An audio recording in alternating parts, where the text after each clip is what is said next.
Star Trek, the motion picture, is often regarded as a giant misstep by fans, critics, and even those involved in making it. Many will tell you to skip straight to the Wrath of Khan and forget that the debut Trek movie even exists. We're here today to dispel such heresy and praise the beautiful spectacle that is the Journey to V'Ger.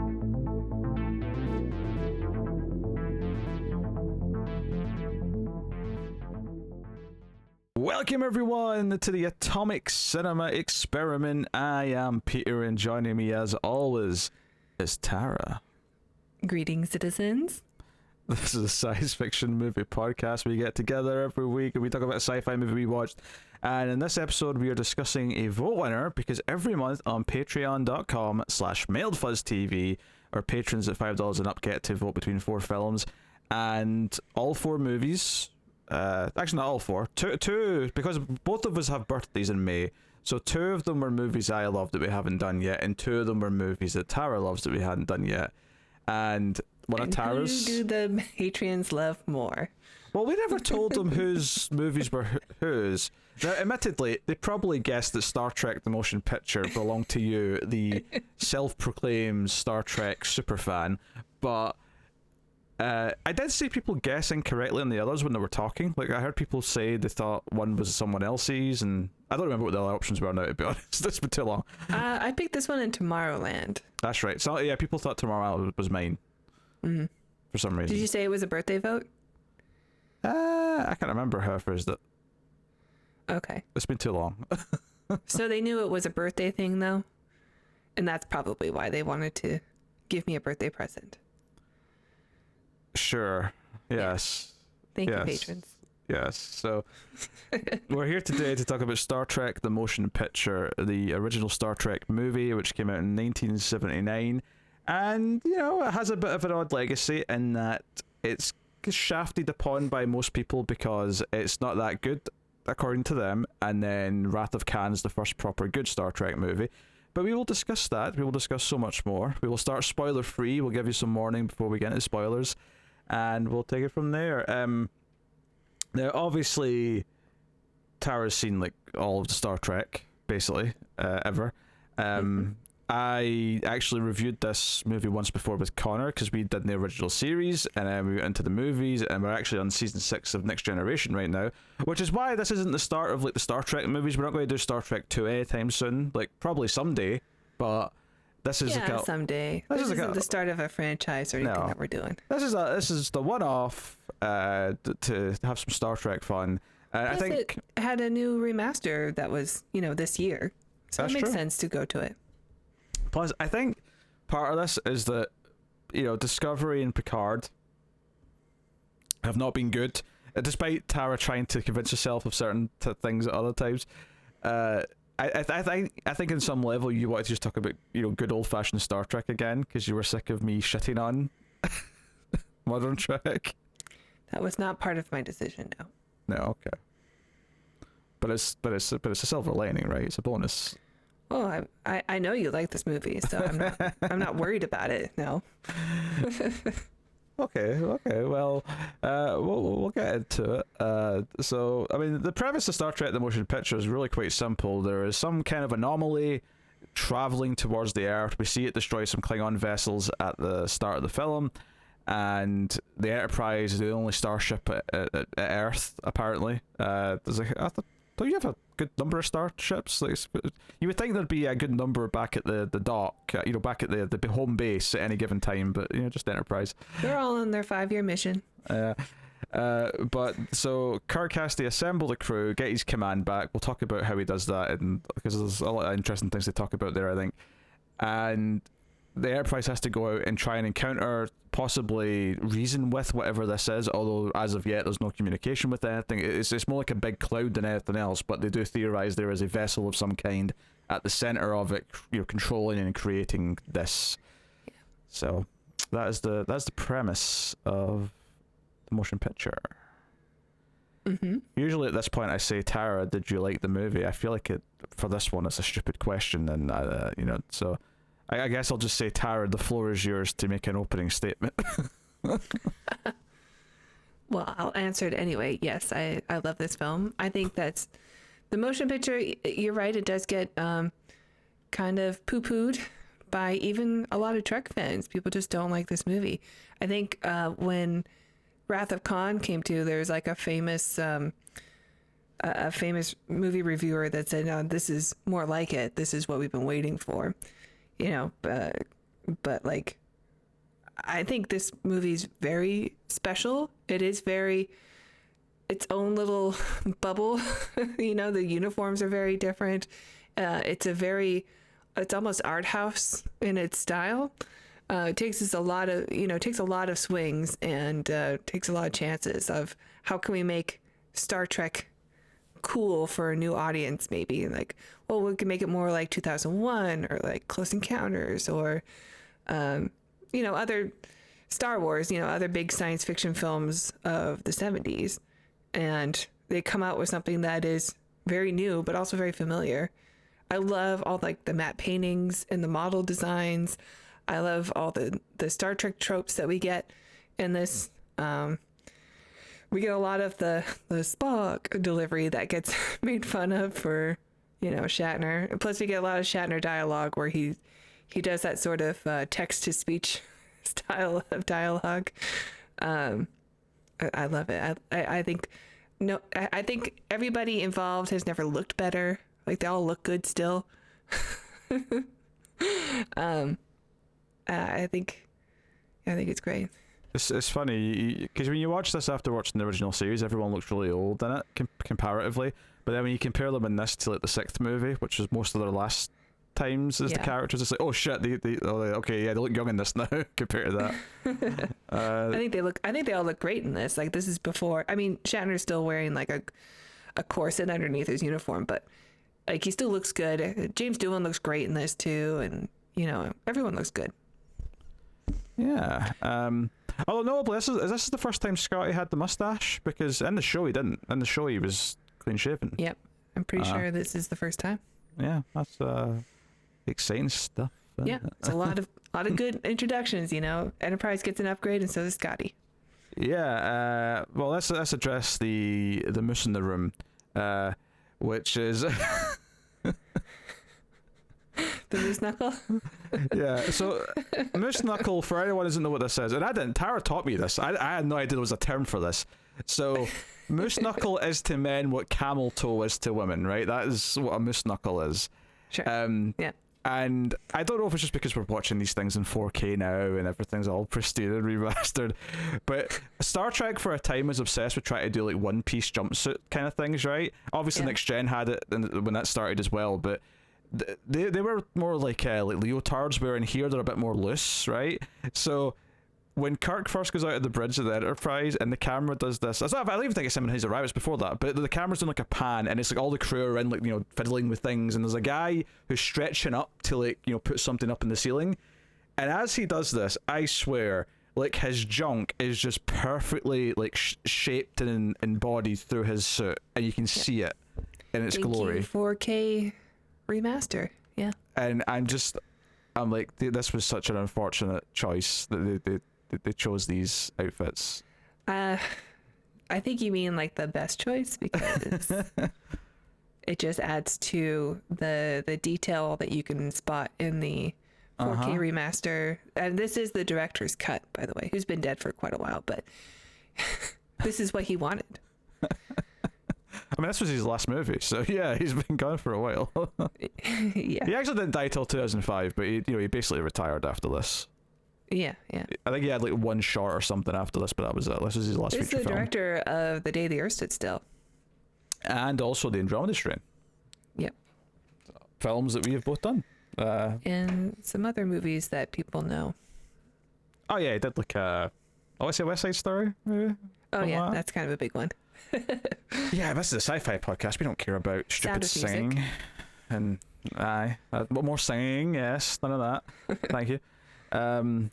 Yeah, the outfits, I mean, let's start there, the outfits. I think there's pros and cons to this. I think something I really noticed on this watch is that when Shatner's first coming aboard, like he's got a really nice little like metal emblem on his chest of the Starfleet logo, But like later on, he loses that, and him and everyone else have these really crappy looking stitched on ones, and they look really shit compared to like every they're other. the same as the the original series television show also had them just stitched on. They weren't a communicator yet. They were just there to, have the insignia of. Oh, I think this one like matches the color of it, matches their because they have that and they have the shoulder little that's stripes. fine. I'm not complaining that it's not a communicator. I'm just saying it looks bad because you could, especially maybe it's just because it's in 4K now, but like it just looks frayed and it looks kind of cheap and nasty and tacked on. Whereas the first one he has earlier in the film, because it's metal, it looks like a proper like expensive thing that he's got on him. Like, I don't care that it does anything or not. It just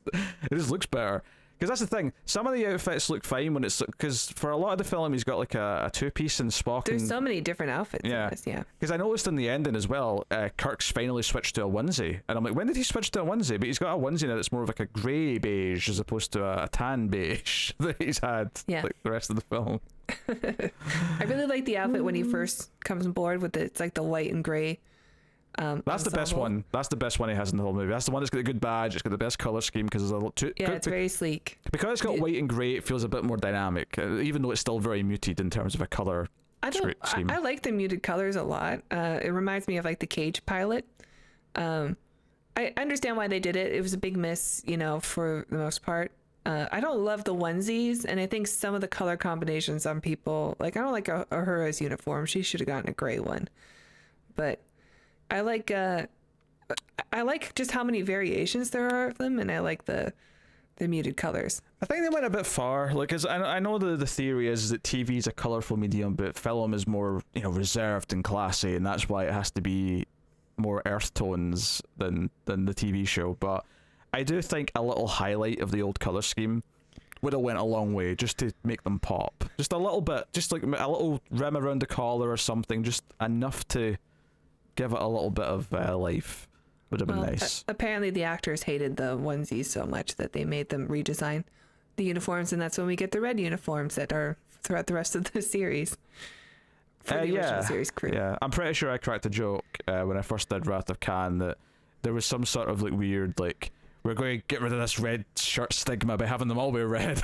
Well, they keep bringing the same cast back also. And, as they get older, they all get a bit dumpier. And so they have to have uniforms that can help hide that a bit better.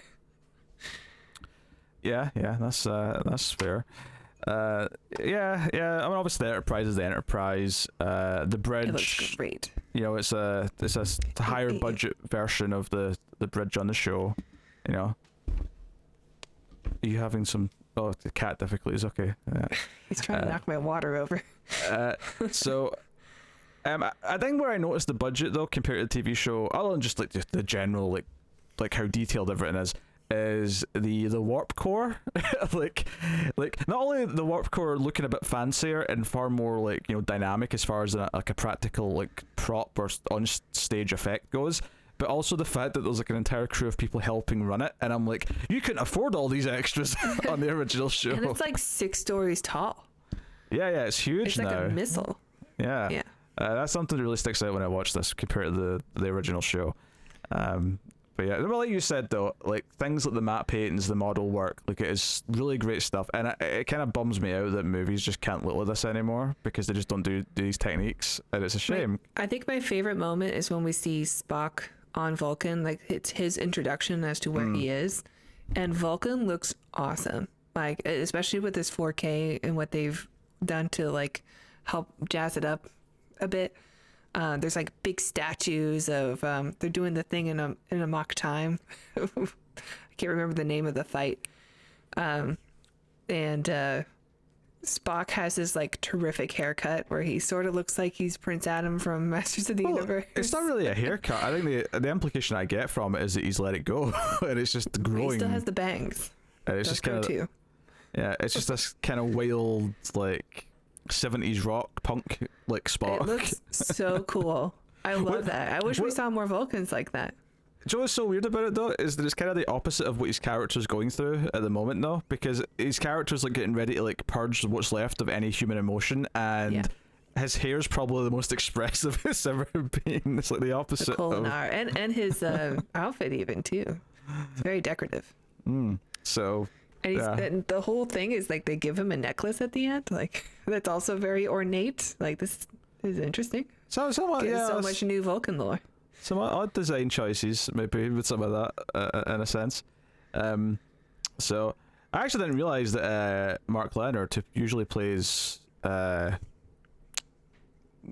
Spock's dad's name again? I forget his name. Oh, Sarek. Sarek. He usually plays Sarek. He actually played like the Klingon at the start of the movie.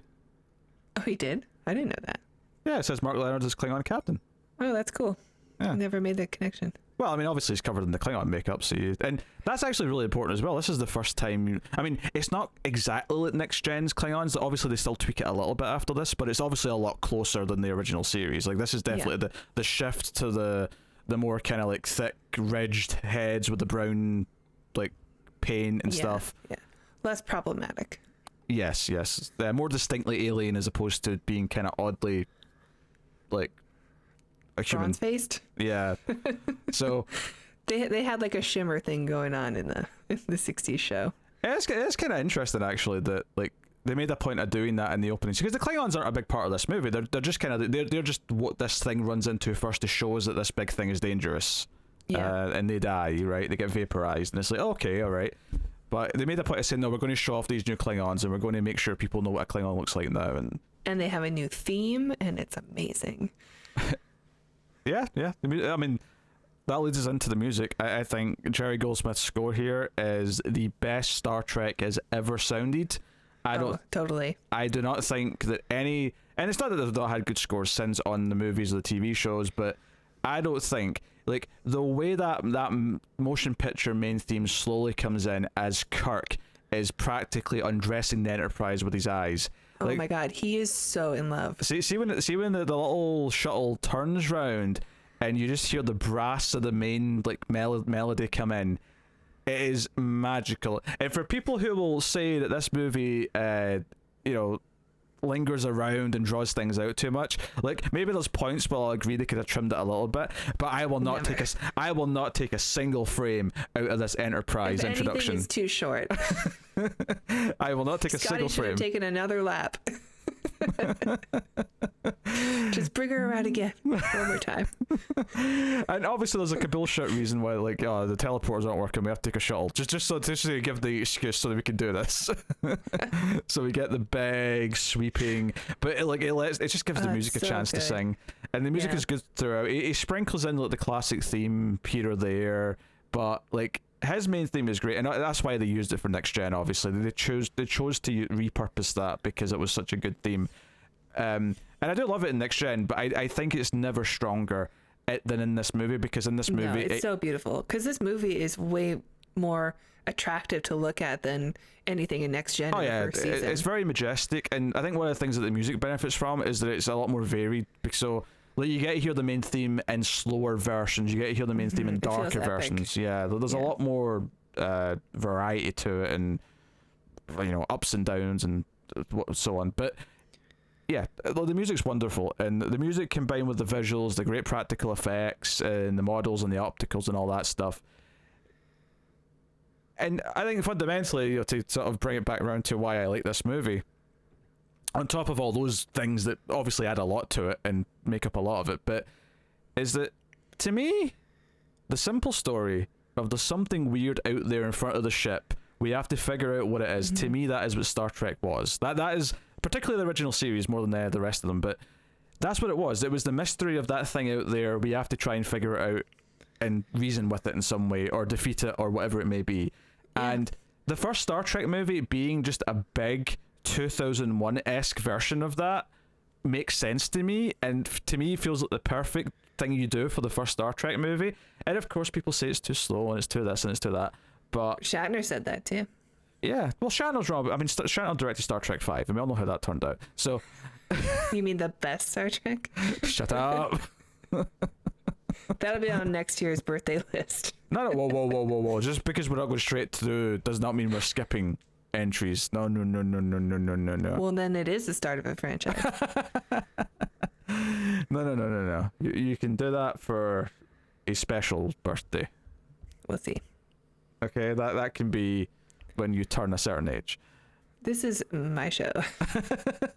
I'm turning a certain age this year. You know what I mean? Like a milestone age. Like 50? Sure, 50. Yeah. That's so long from now. What age? Yes, I agree. You're young. You so many years ahead of you. It's my 37th birthday.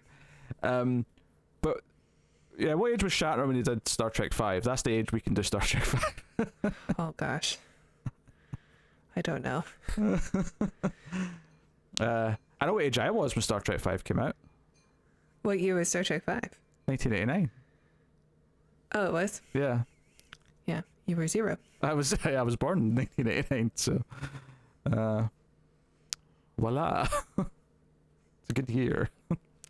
Anyway, Too much birthday talk. Yes, so music's wonderful, but yeah, the thing I like about it is in terms of the plot is that it is this simplistic Star Trek. There's something weird out there. It's this mysterious thing, and we'll get into spoilers. We'll talk about what it ends up being and the mystery of it and all that. But it's intriguing, and like there's even a sequence that is very 2000. I mean, there's a lot of like sort of slow ship stuff, which is kind of 2001-y, but there's a Jupiter moment that's very 2001 with Spock. Totally. That is very inspired by that. With the visuals, we get a lot of these like just random people floating through space in like these new suits that are also very 2001 like to me.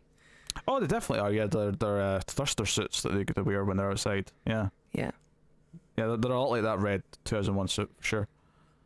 So, yeah, I mean, you can see there's some influence. Because it was funny is that obviously this essentially became into being because they were going to do like the Phase 2 TV show, which obviously they ended up doing a Next Generation, which kind of was what in a way what it was, but it ended up doing a movie instead because Star Wars was such a hit, right? Star Wars came out and was this phenomenon, and it was like, oh, we should do a movie instead of a TV show. We should try and capitalize on that. And it is funny to me that the movie they made, to start with at least, obviously Star Trek 2 onwards is a bit more Star Warsy, but the first one isn't Star Warsy at all. The first one is a bit of 2001, like you say, it's a bit Close Encounters-y, which is still relevant and newish at the time. That was just 70s. That was the same year as Star Wars. But yeah, it's funny. It was a huge hit also. And it's what's so funny about it is that it's kind of a debate that's still going on to this day, not just about this film, but about Star Trek in general, and about how modern Star Trek is too actiony when it should be a bit more explorative. And I think the thing that actually season 4 of Discovery is a lot like the DMA plotline is a lot like this, like V'ger. Yeah, obviously there's a lot more action in it because it's still modern Trek, but yeah, sure. But you know that I think that's interesting because I would say that Next Gen in many ways what it added to Star Trek's legacy is the other main thing I think about with Star Trek is the moral like quandaries when they're stuck in a position where it's like what's the right thing to do here when someone's rights are being challenged or something like that. And so, and I'll be curious to see when I do watch Deep Space Nine if I have this is what this added to what I expect from Star Trek now kind of thing. But it does sort of change things quite a bit. Yeah. So, but it's interesting that we still have a debate about what Star Trek should be at this point, and that's not to say that Wrath of Khan and like the movies that follow betray like what I think this does right about Star Trek, because I don't think they do, but it's interesting to can think about it and think about how that debate's still going on.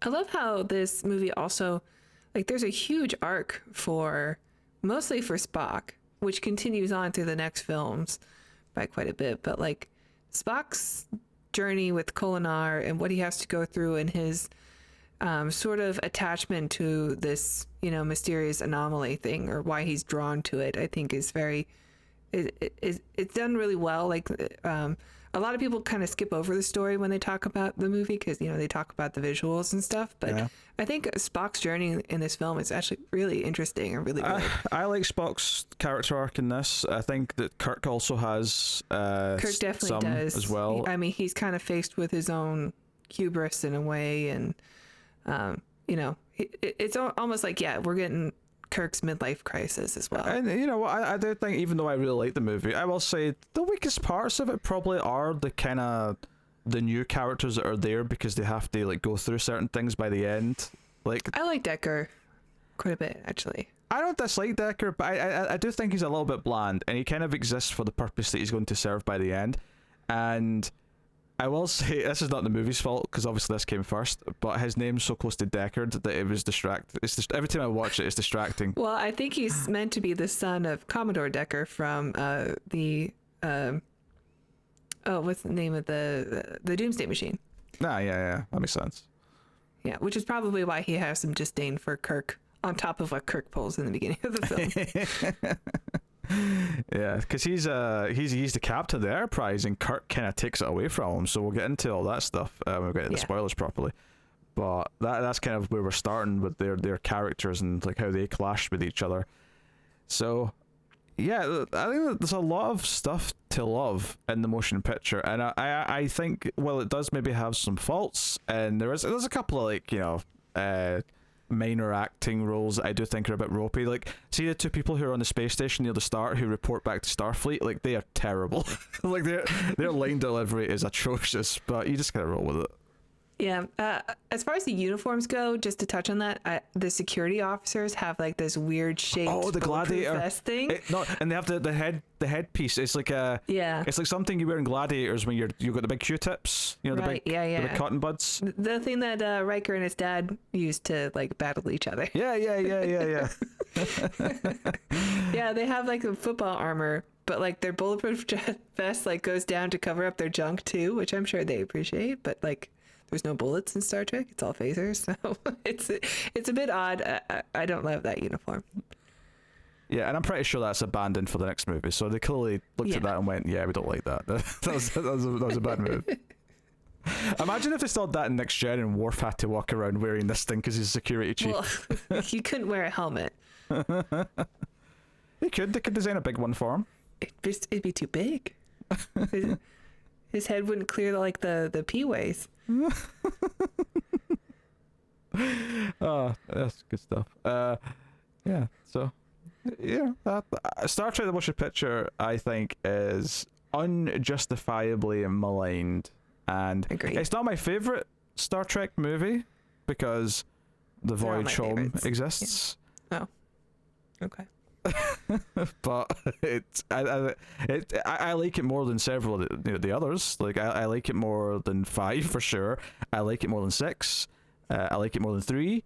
And depending on what day you ask me, I may say I like it more than Wrath of Khan. And I know that's a weird opinion, but Yeah, I probably like this one slightly more than Wrath of Khan.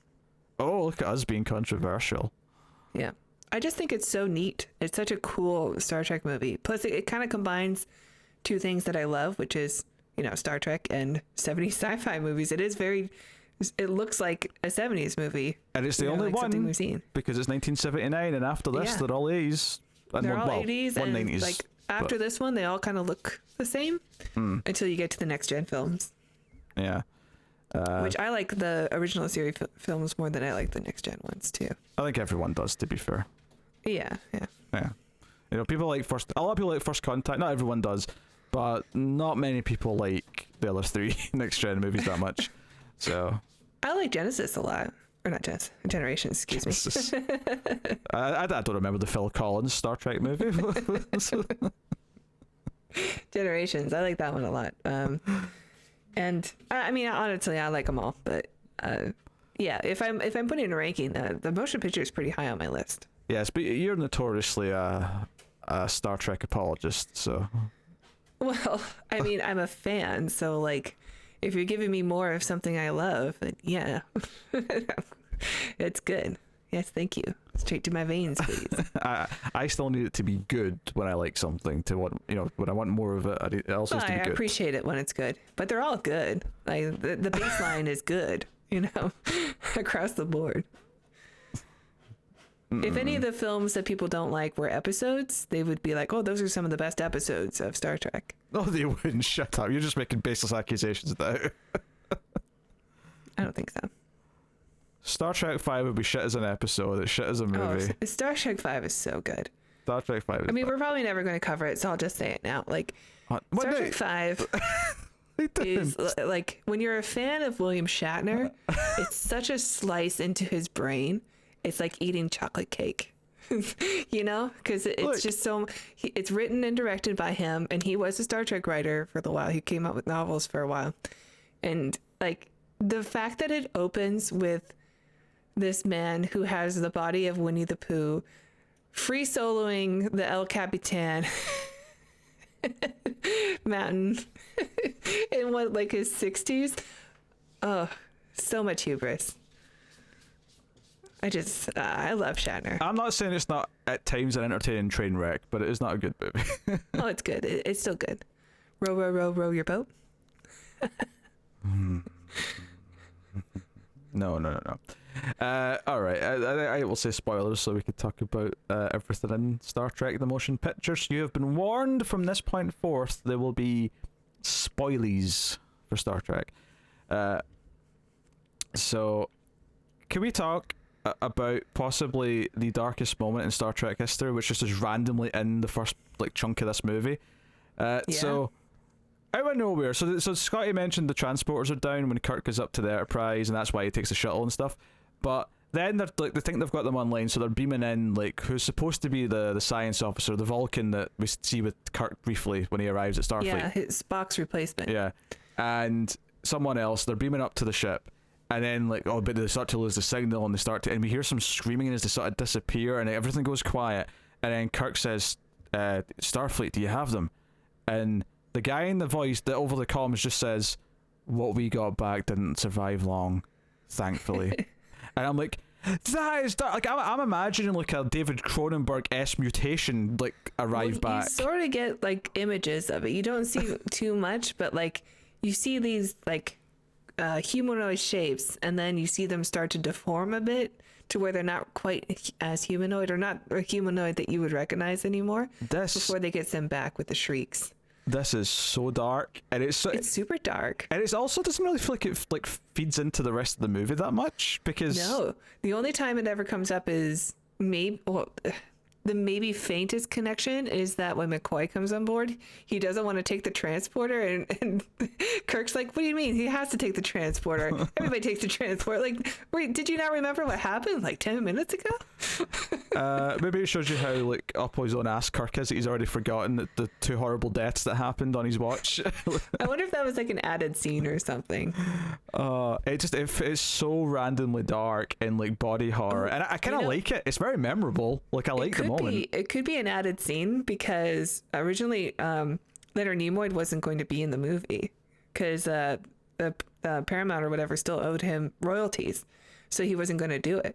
So maybe this Spock replacement, this science officer, this Vulcan science officer that Kirk said he wanted, was actually going to be in the whole film. And so instead they're like, "Oh, we got Leonard Nimoy to sign up. Let's just kill him off."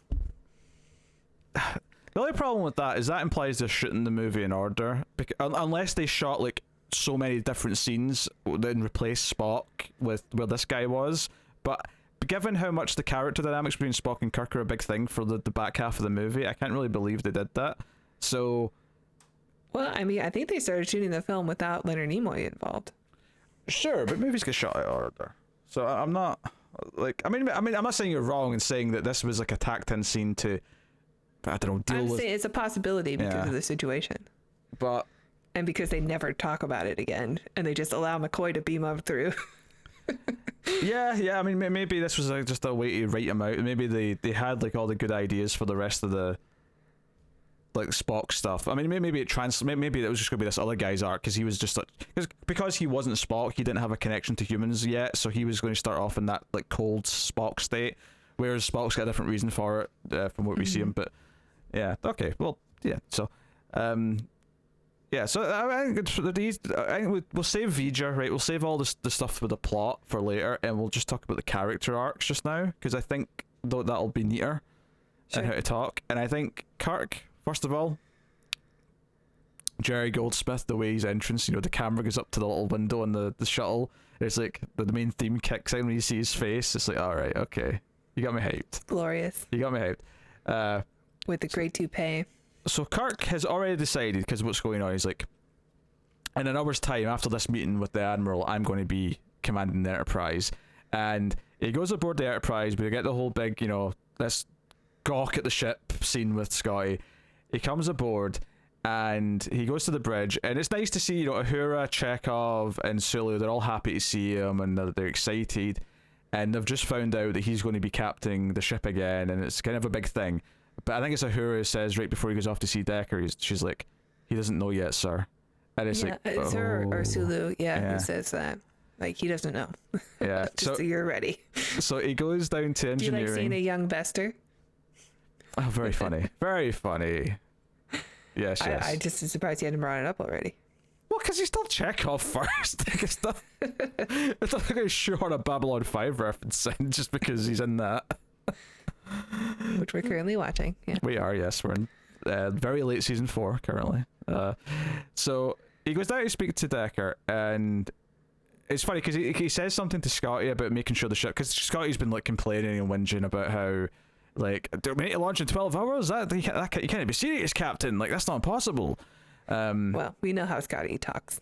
We do, yes. I just saw his episode of Next Gen recently, which kind of like retroactively explained how Scotty operates, how he lies about time frames so he looks like a miracle worker, and I think it's hilarious. But he gives this kind of like, this better be operational, and Scotty's like, aye sir, because he knows that he's in command now, but he knows Decker doesn't know yet, so he's trying not to like take it as an order like directly. Right. Well, he is an admiral. Yes, he is an admiral, but obviously he's taking the ship back.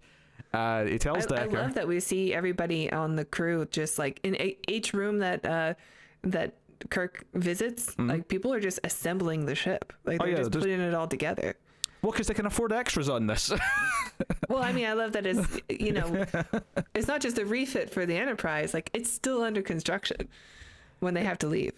Yeah. Well, I think that's one of the jokes that I make as well, is that when he gets everyone in the big like cargo hold or whatever it is to tell them what they're doing before they launch, I'm like, the original series, because they could only afford so many actors and extras and stuff, like, you never saw this many people on that show together. So it just the scale of the movie feels so big because we see a crowd of like a couple of hundred people. Yeah. Feels Actually, read in the huge. trivia that most of them are like fans, super fans of the show, who like try to like write into the CBS or whoever to try to keep the show around. And stuff like that. So they were rewarded as being extras for this scene. What a bunch of nerds. Yeah, but it's so funny to look at now, because like when I see Star Trek nerds, I see a lot bigger people than what we see here. Like, they're all super fit. I'm like, those are the Star Trek nerds of the 70s? Wow, they've changed so much. They're still skinny nerds. They're still skinny nerds, yes, you're right. What that says is they vetted them. Like, they still had them come in for like fittings and stuff and said, no, you don't fit the suits we made, go away. That's what they did. We need a letter or an essay as to why you want to be in this film and your headshot. Yeah, they genuinely probably did vet them. Like, they didn't just accept everyone who showed up. So yeah. That makes sense. They don't look like the Star Trek nerds that I've seen at conventions. Yeah, they look like me. People were just a lot fitter back then, that's all. Yeah, don't disagree with what I just said. Just make another general statement that damns me. I only know what you look like from here up. Anyway, so yeah, he tells Decker that he's taking the ship back, and Decker, gives him some shit for it. He's not happy about it. He thinks Kirk's making a gate, and he's like, I don't know if you are actually suited for this. I mean, yeah, you spent 5 years out in the Enterprise and you encountered a lot of things like this, because we saw that was in the show. Yeah.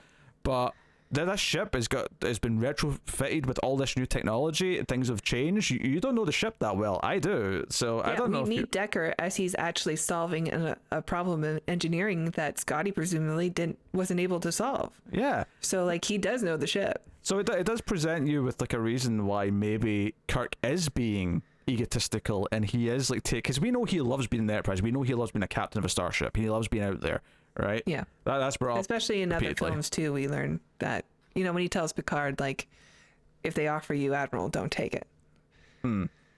Yeah. Which he does actually, because he's an admiral. in well, Picard. eventually he does get pretty old. Yeah. So that is what it is. But that's kind of a character arc though that is kind of set up here, where Kirk is constantly challenging Decker, and Decker's challenging Kirk, because Decker has been a little pissy at times, but at the same time he does kind of solve problems. He does point out valid things that Kirk was missing, Obviously, the big example is when Kirk and like he forces them to go into warp when they're not sure if the ship's ready to actually travel at warp speed yet, and it creates this wormhole problem, which this is where we get all the slow like trail effects, and they're all kind of like moving slow and talking like in slow motion. And there's an asteroid there with them. And Kirk's going to use the phasers, and Decker has to jump in and say, no, don't do that. And he goes over and solves the problem.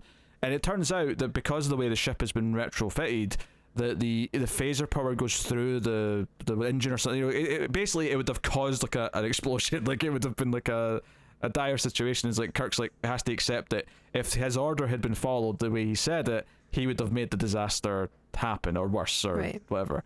Right.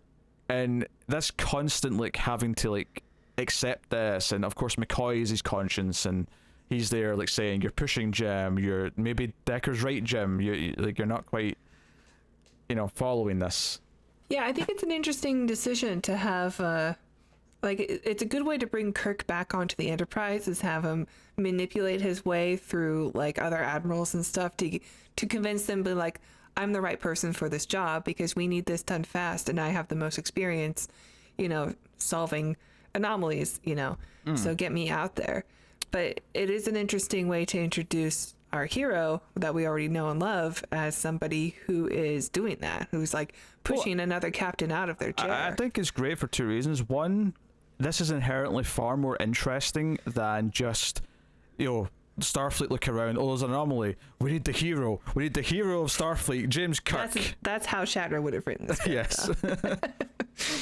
This is far more interesting. We need the best. But I think out of retirement. The more nuanced kind of like side to it though, which is really interesting, is how it ties into the theme of the movie, because the theme of the movie is about want. It's about what we want and what we feel like we need as our purpose. What we feel inclined to always shoot for, even if we don't always understand what it is we still need it and we still look for it. That's what V'ger's doing, it's what Spock's looking for, it's what Decker's going to ultimately make his choice based on, and it's what so even though there's a little bit of shadiness in how he's doing it, it does kind of feed into that ultimately this is where he belongs and it's what he needs to be doing, and it fits into the themes. But it is a little unlikable quality, which makes it more interesting, because if you just have someone who's squeaky clean without any hesitation, he's got to have a journey, for the film. So I think that's really cool. And one of my favorite little comparisons that I want to make actually is, and this ties into Spock, what Spock's going to go through, but so there's a great scene where McCoy's beamed up and he's pissed about it, and he's like she invoked this little known thing about bringing someone back in after they've retired. They drafted me, and Kirk's just kind of admits, they didn't draft you, and he's like, it was you did this. But what I love about it, and this is the important part, he's got a Pike beard also. This is the important part though, is that Kirk says, he admits that it was him. He's like, it was you, and he's like, yeah, like, I need you, there's something out there, it's coming for Earth, I need you. And he emphasizes that, and he shakes his hand and he says permission to come aboard, and there's like a sort of friendship welcoming at that point. And I think that's very important for contrast, because then when Spock comes aboard, and obviously there's the initial scene where everyone's happy to see him, and Spock no-sells it. He just is cold, he's calculated, and Kirk tries one last thing in that scene to say, hey Spock, welcome aboard, and Spock just kind of, again, completely cold, no emotion. He's, because Spock did soften by the end of the show, and he did have these little jokes with them. Here, he's back to being cold and blah blah blah, and all that. But the bit that compares it to the McCoy scene is after Spock goes and fixes the warp core problem to get them warping again, right? Everyone can warp. Everyone do the time warp. There's a scene with the trio, right? The core trio, where he goes to see Kirk and McCoy, and they have this conversation. And what's really noticeable here, really great set. Yeah, with the window, and you see the stars behind them, and it's good stuff. The orange sofas, it's a great set. But what's important about this is that Kirk, it mirrors the scene with Bones from earlier, because Kirk says to Spock, I need you. There's a little bit of dialogue first, but he says, I need you, right? I need you here. And he says it the same way pretty much that he said it to Bones. The idea being that he needs his support system, he needs the people around him that make the Enterprise what it is. And Spock just very coldly says, he doesn't get emotional, he doesn't shake his hand, he just coldly says, well, since I need to go out there to get this thing, because I sense like I'm drawn to it, it's convenient that for both their purposes, and it's very cold, and it's the complete opposite of how Bones responded to him saying that he needed him. Which plays into his arc, and probably one of the best moments of the whole film is the first time he actually calls him Jim, which is after he has his 2001 journey, where he comes back and he wakes up and he says Jim. It's the first time he says it in the whole movie, because up until that point he's just captain. It's just captain or admiral the whole time. Right. It's really good. But I love that contrast. It's hard for the fans too to watch, like, because we know this friendship so well, not just as a trio, but just the duo between Kirk and Spock, and like, seeing cold Spock is pretty hard, and especially cold to Kirk. Like they have this friendship, this bond that, even Kirk doesn't, he has to bring everybody back in order. Like, he was ready to just substitute another Vulcan just as a replacement, he asked for another Vulcan because when the Vulcan dies in the transport beam, specifically for a Vulcan science officer. He wants another Vulcan, and then Decker's like, "Sorry, there's none left in Starfleet that fill this role." I love that the first thing that happens to Captain Kirk when he takes over is that 2 crewmen immediately die. Like, I'm still the right man for the job. Hey, look. You know what? Losing some red shirts is part of the price of doing business, okay? That's just how I operate. I believe they're called beige shirts in this one. No, because I think when Spock goes on his little journey, because he goes out in his little thruster suit and he has his, like, Jupiter moment where all the bright lights are going past him. It's very pretty and all the rest of it. And he comes back. Yeah. His arc of the film is that, he was about to go through the Culminar. Is that what it's called? Culminar. Where he's going to expel what's left of any emotion, right? And they all understand that that's what that is. Bones and Kirk are talking to him about it, and they understand that's what he was doing. And his arc for the film is that he was ready to expel that, and he was drawn to this anomaly, and by trying to mind meld with the anomaly when he's doing his Jupiter moment from 2001, he basically comes to this realization that what he discovers is it's a machine entity of some sort at this point. This is when we first discover that. He says it's devoid of emotion, and he holds Kirk's arm and says, "This simple feeling it's not capable of." And it's in this moment where Spock's realised that he needs to keep this. He can't let go of it. And that's what makes his arc so fascinating to me, is that he's downplaying any emotions he's ever had. He's trying to get rid of all the ones that we saw him kind of grow and like get over the course of the original show. So this moment where he's like, you know what, no, I need this. That's why it's so uplifting, because it is so hard to watch him be cold to Kirk and Bones throughout the rest. And he was always like a sly prick about it, but he did crack little jokes. There was a certain point in the original show where he'd start saying really logical things, but it always felt like he knew he was being funny. Like he knew he was saying a little dig at Bones. Passive aggressive. Yeah. Yeah. So. It's Spock is such a cool character because they don't really talk about it too much in the original series, but like he is half human. But he always treats himself as a Vulcan, like, because everyone always addresses him as a Vulcan. But like, he is a man that's like torn between 2 worlds. Does he go towards his Vulcan side or his human side? Like, which one is he going to embrace? Which does kind of fit into the what V'ger does at the end, where it kind of becomes like Spock in the sense that it's like becomes half human. Yeah. So but he's trying to, like, he's going through the Culminar thing, presumably because he wants to give up his human side, like, or he at least wants to, he thinks that this is the next step for him being better, is to go completely logical and to be devoid of emotions completely so that he can just focus on understanding and being able to learn as much as possible, which is exactly what V'ger is designed to do. So when he has that moment where he mind melts with it, there is this moment where he's like, well, V'ger has everything that I'm aspiring to, but like times a million, and it still needs something. Yeah, it still wants, it still needs, and like I think this movie's so good. Yeah, it's good. Like, yeah, there's good themes here. There's good character things that all thematically link together quite well. Yeah, like there is a lot to love here, and yeah, I think Spock's the heart of the film in many ways. I think Spock's realization that he needs to keep his emotions is like probably the most heartfelt thing in the whole movie. Yeah, that's really sweet. So, because it is heartbreaking when he first comes aboard. It's a big moment. Chekhov's happy to see him, and like Uhura's saying welcome, and Nurse Chapel, MD Chapel, is there. Dr. Chapel. Yeah. Like they all. Also, Yeoman Rand has been promoted to like Chief O'Brien status. Do you know what? I didn't recognize her. I saw her when I looked at IMDb when I got it up to start recording, and I'm like, I don't remember her. She must just look so different because she doesn't have the beehive. She just has a rap, a regular like French. Like thinking back, French I know who she will be using logic to say, oh, it's obviously her in that scene, but I still can't like picture and go, oh, I recognize her from the original series. She still has a very Yeoman Rand moment where she has to turn away because the transporter accident's happening, but like she seems to be the transporter chief in this. So, I think what's funny about watching this now is I actually recognize Mama Troy in it now because I hadn't watched Next Gen yet when I seen the last time I watched this, or the first time I seen it even neither. So. Now I watch it and go, wait, that's Mama Troy. What's she doing here? That's Loxana, the voice of the computer. She's the queen of Star Trek.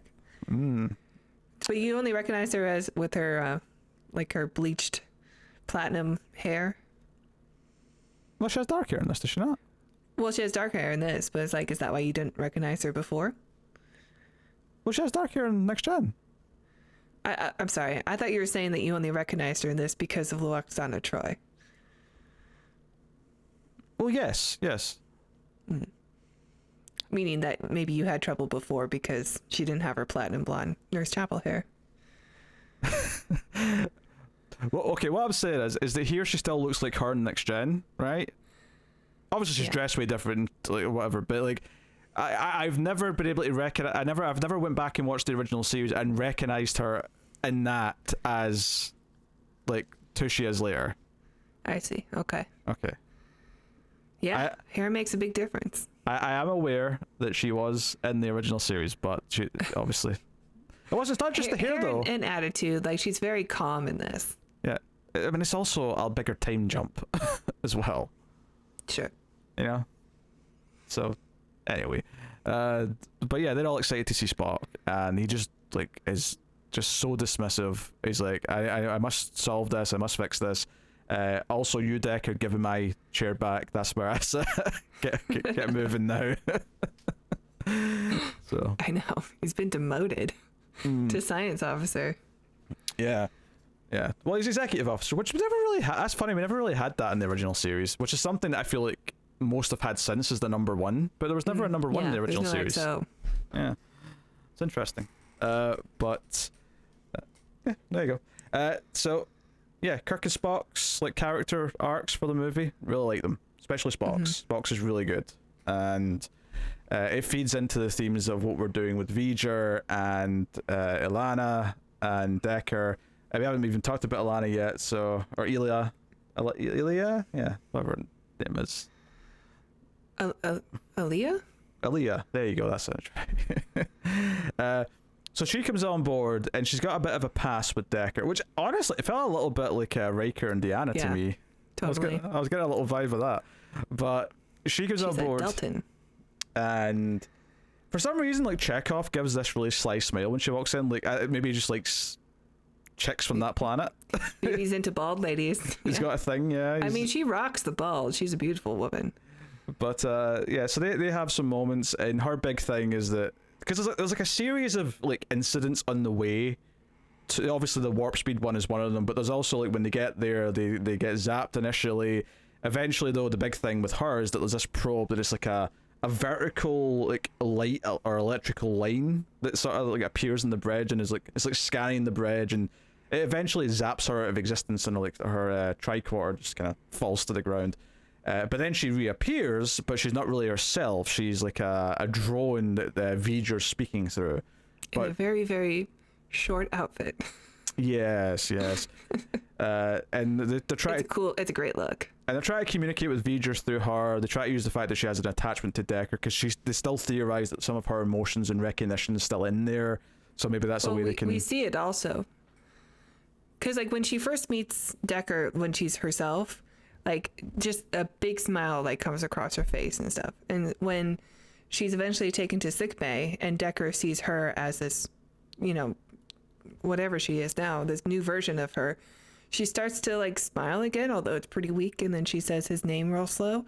So I think that's like the moment where they're like, there's still something about her there. Yeah, there's still like some recognition. There's still like these little reactions that maybe she doesn't even realize she's doing, kind of thing. But like that's kind of like something they want to try and exploit and sort of figure out. And obviously, I think that the easiest way to talk about all this V'ger stuff is to just kind of work backwards in the sense that we'll just talk about what it is, because the mythology of this is really interesting. So V'ger, the big twist of the movie is that because it's not until she comes aboard as the sort of the drone speaking through her body that we find out that it's got a name, and it's V'ger, right? That's whatever's at the center of this cloud is V'ger. And the twist at the end is that Kirk, wipes some dirt off and realizes it's actually Voyager, and it's actually the Voyager 6 satellite, which was relatively a recent thing when this movie was made, has traveled so far in space that it encountered a planet full of machines and artificial intelligence that then built this a ship so it could fulfill its purpose, and they read its purpose very literal, which is to just like collect data and like beam it back to Earth. So the whole movie we keep hearing it's looking for its creator, and obviously it turns out, well, its creator's us as humans. So that's what the creator is, and it wants to share its knowledge. It's longing for its creator, but it's experienced so much in the way back from this distant place in space that it's become sentient, that it's become a life form of some kind. Which I do love that idea that this like old satellite just became alive because it's been out there so long. I also love that this planet that it runs into is so intelligent and is able to like create this ship for the V'ger and to ship it back and everything that it's experienced. I love that, and that it never thought to like wipe some dirt away to see what the real name of it was. I think that's so dumb, but I love that it's in the movie. Well, I wonder if they even, I don't think it's them that named it though. Because I wonder if it's like so like V'ger named itself. Yeah, eyes. I think how would it know that it's not Voyager? Well, because it wouldn't be programmed with the name. It's not like it had a computer on board that would have its name programmed into it. I think, I think it has cameras. I think, it sees through Aliyah and stuff like that. So I have to assume that part of its wanting and part of its need to like have purpose is having a name. And it probably saw... That was after it became sentient. Yeah, after it became sentient, it looked at itself. So when it's asked for a name, it's like, V'ger. That's my name. Okay. I still think it's a bit of a stretch that, just a little bit of dirt that you wiped off. But I'm willing to go with it. Oh, I'm fine with it. I can roll with that. Because some of the most beautiful shots in the movie is actually when Kirk bluffs his way into like going to meet V'ger, because he's like, we know why the creator's not responding, but we won't tell you. We'll only tell V'ger in person. Yeah. Playing Texas Hold'em. And V'ger throws a tantrum and starts like making a lot of noise, but Kirk just keeps playing the bluff, and because it's after Spock says it's like a child, it's learning, and you have to treat it like a child. They sort of like, okay, well, fine then, we'll treat it like a child. But we get this, it's like the set and like the map paint. It's like all these like hexagonal like platforms that are all sort of make up the floor, and it's just really pretty and kind of really otherworldly and sci-fi. Yeah. But they get to the V'ger and they discover that it's basically just like sending out its old radio signal, and because Earth doesn't use that anymore, it's like, oh, we just need to like send back the original like acceptance code and it'll be done. But V'ger actually sabotages its ability to receive the code in a way. It's almost, this is what's great about it, it's doing what Kirk did. It's kind of bluffing because it wants to meet the creator in person, only to discover that it's learning from us. It already is meeting the creator in a sense, and this is when Decker's like, it wants to merge with a human. I'm game, and part of it's because he's totally into it. Yeah, and part of it's because he's in love with, he's in love with Aliyah, and she's still kind of in there. So he's like, yes, I will merge with you, and you can take my human like desires and like weaknesses and. He's definitely the obvious choice, but. It's also a sacrifice, right? Because there's no guarantee that his consciousness is going to be saved. Like, we know a little bit of Aliyah is still there, but it's also, she's been rebuilt. And part of their speculation is that they accidentally rebuilt some of her memories. while trying to reconstruct her. Which, by the way, the most 2001 moment, there's a few of them, but the most is where Spock's doing his Jupiter thing, and at the end of it, there's like a giant Aaliyah, like the Star Child. Yeah. In front of him. And I'm like, okay. With the glowy dot in the neck. Yeah, you're wearing your influences a little in your sleeve here. I love it. I mean, that's the greatest movie of all time, if you ask me. So please do. Yeah, so he does. We get this sort of like light, sparkly light show as he's like sort of he's transcending along with V'ger into a new being, and because they even refer to it afterwards, like we think we just gave birth to a new like species or a new life form. They are just saying like there is a star baby out there now. And it does feel very Star Trek at the end because McCoy cracks some jokes about delivering a baby. Spock has some passive aggressiveness in his jokes, and and they're saying like this. I mean, perhaps they've created the next stage of our evolution. Even like if we need to, get beyond our physical form, maybe we'll need the help of a being that's just purely technology. Yeah, there's some interesting sci-fi ideas here, and we've glossed over like a lot of the little incidents, like when Chekhov gets zapped at one point and gets injured, or when he's bluffing. Part of it is that V'ger's putting devices around the planet that might actually just kill everyone on Earth. So part of it's him saying, "No, you have to remove those, or we're not telling you why the creator's not responding." Yeah. Things like that, which is, I think they're all fun little bits, but totally.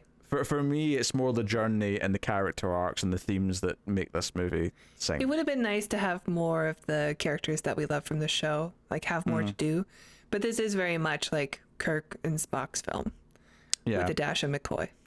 Yeah, that's always been the core trio. I mean, because I did notice that.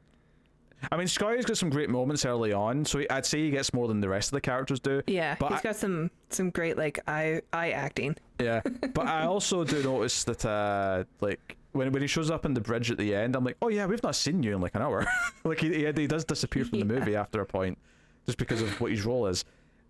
Also, this is like a minor complaint, but the admiral or whoever that Kirk is going to see to get his like job back, it's so close to Uhura that like the first time I saw this movie, I got really confused because it sounded like they were talking about Uhura, and I'm like, why is Uhura got a say in this? I didn't catch that, but that would be awesome though if like Uhura actually became an admiral at the same time as Kirk. It would have been nice if Uhura had a little bit more to do. We get a nice amount of Sulu counting, which becomes like a thing in all the films. Yeah, he's there driving the ship. Yeah, that's what he does. That's his thing. He counts to 9, and then that's it. That's his job. I mean, they all get to come back. Like, I mean, maybe they all get a scene, but that's about it. Maybe there's some small cameos for them, but I don't remember like Chapel and Rand like having moments in the films after this. I think this was just this first one. No, they're not in them. Yeah. So at least they all get a chance to be the ensemble, because, like I think Search for Spock is a slightly weaker film than the film surrounding it, of course, but I do actually really love the first half of that movie when they're all like sort of like being rebels and stealing the ship together. It feels like some great camaraderie between them, and I kind of dig that. I think that's why 4 is so good too, because we get so much of everybody gets something to do. Yeah.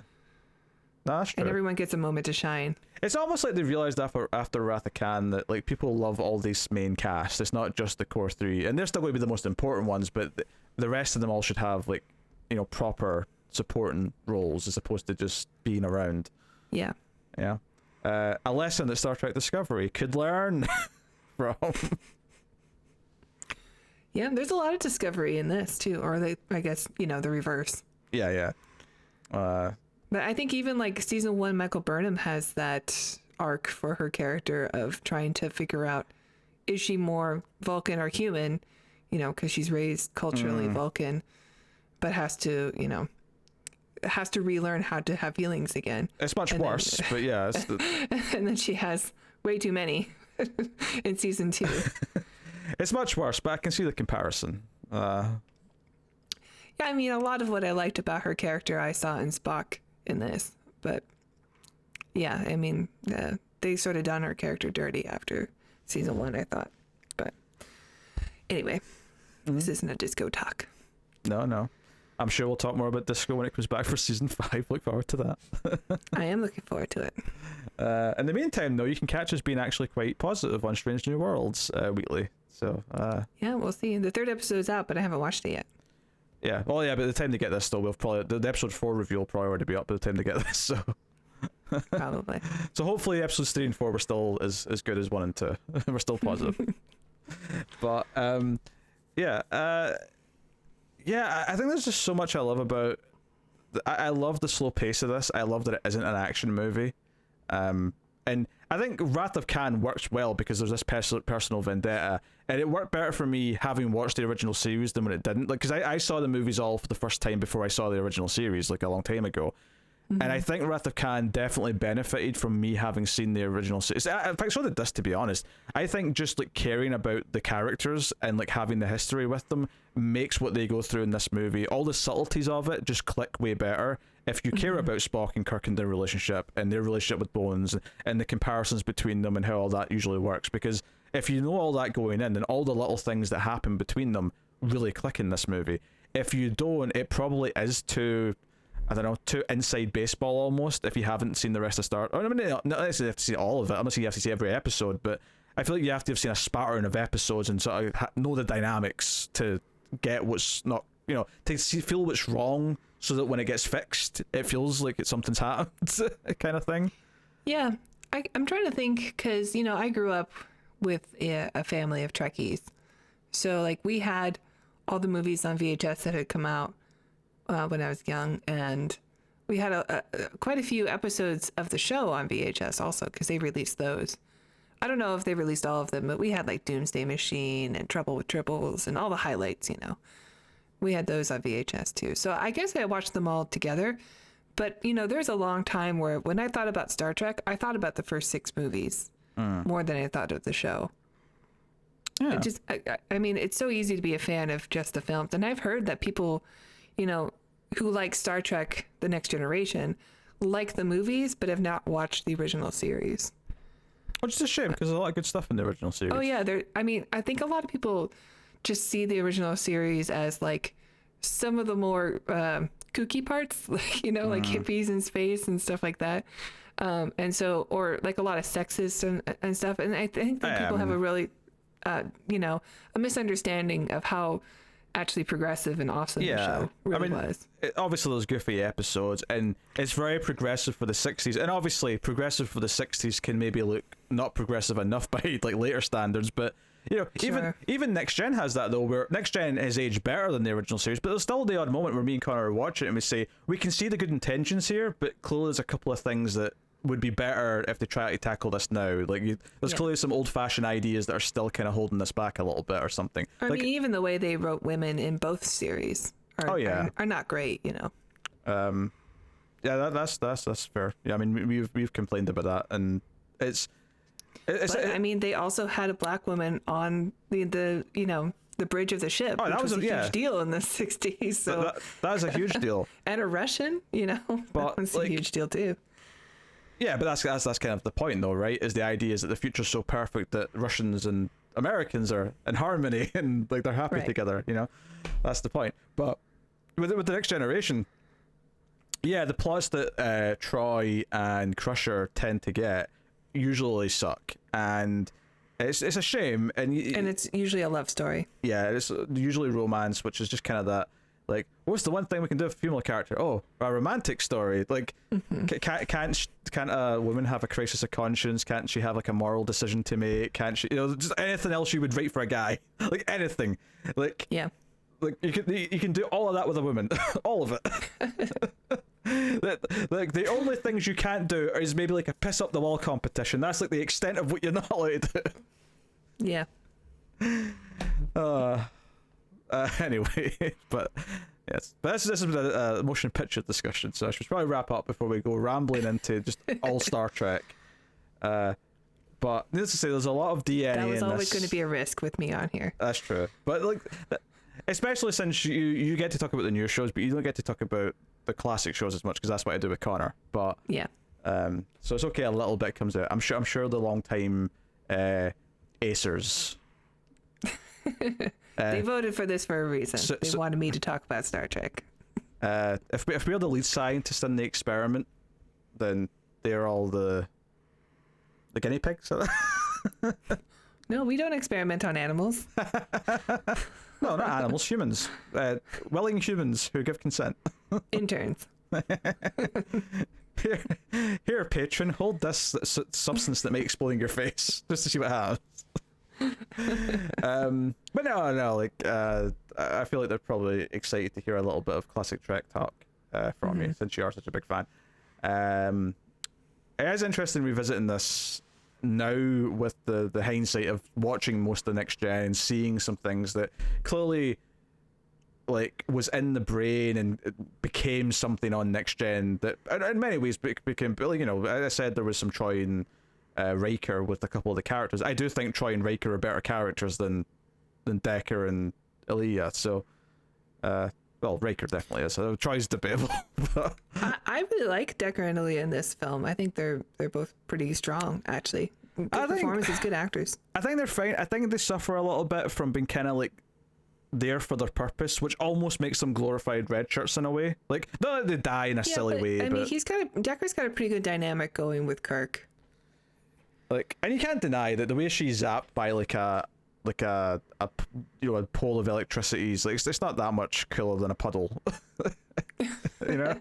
She is very Troy in this. But at least she's helpful though. She does like help Chekhov to not feel pain of the electricity. And I think she dies technically because she is saving somebody else.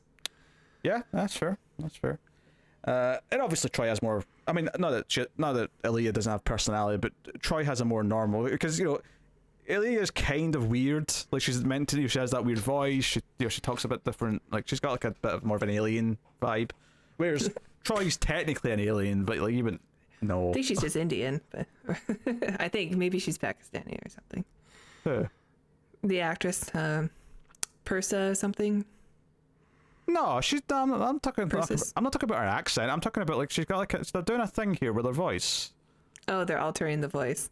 Well, not even. I mean, they alter it when she becomes different, but like even before that, she's talking kind of in this like broken up kind of like pattern. Like she's got like a distinct, which I can't imagine how she actually talks. I've seen her in one other thing. She's in Warrior of the Lost World, which is a Mystery Science Theater episode. And she talks kind of similar. Okay.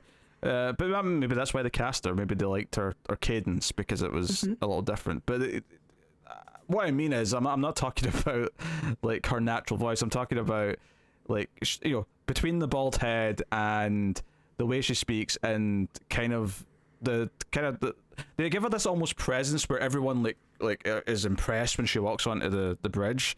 Or they kind of give her this aura. Yeah, it's almost like everyone's heard of Deltans before, but maybe this is the first time they've seen one.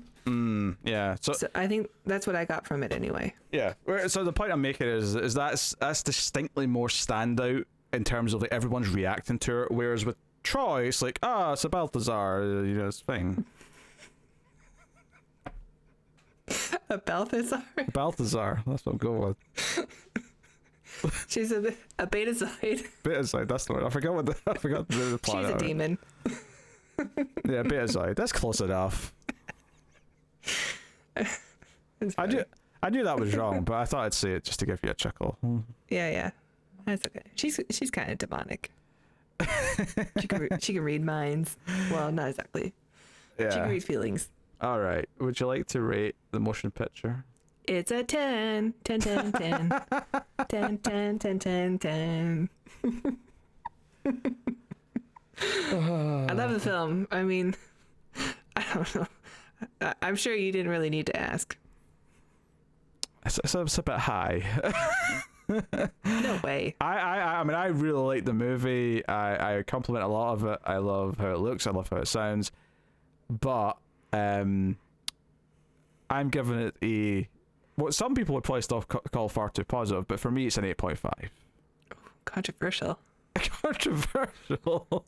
It's a perfect film. 10 out of 10.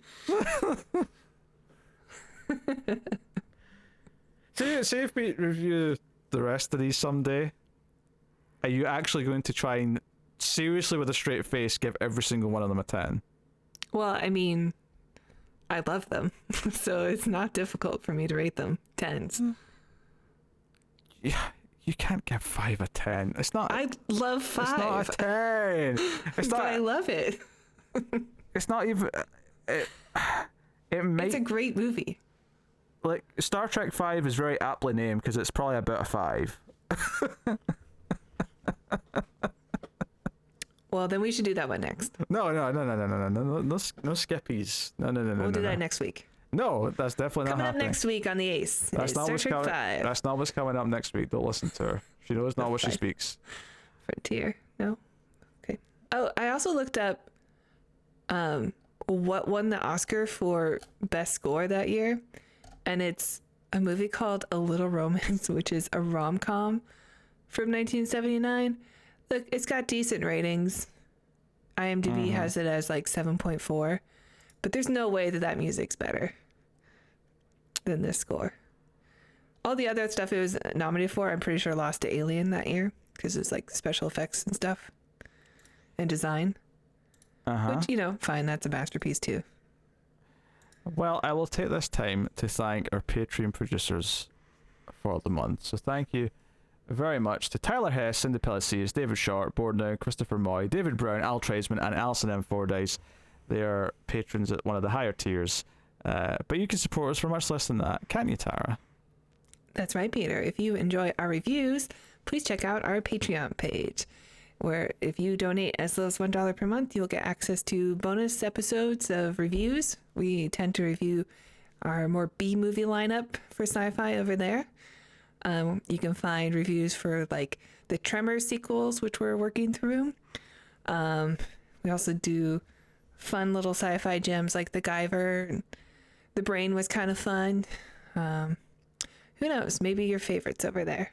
And if you donate at the $5 level, you get access to these episodes one day early, and you get to vote on what we watch once a month. And thank you to all the patrons who voted for this film. Thank you. Well, hopefully you've enjoyed us talking about Star Trek, the motion picture, and we will see you soon with more science fiction. So thank you very much for joining us once again. We always appreciate it. Keep watching sci-fi and computer at Salsa.